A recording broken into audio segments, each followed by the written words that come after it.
Hi everyone, welcome to Techie Dialogue.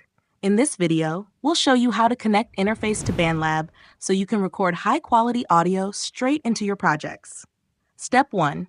Connect your audio interface to your computer using the correct USB cable. Make sure the device is powered on and the connection is secure so your system can recognize it properly.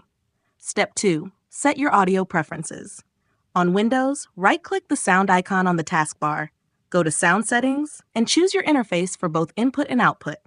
On Mac, open System Preferences, go to Sound, and select your interface under Input and Output. Step 3. Open your browser and go to bandlab.com.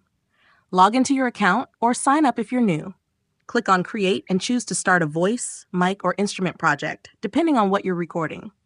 Step 4. In the track settings inside BandLab, select your audio interface as the input source. This tells BandLab to receive sound from your connected interface instead of your default mic. Step 5. Once everything is set, hit the red record button to start capturing your audio.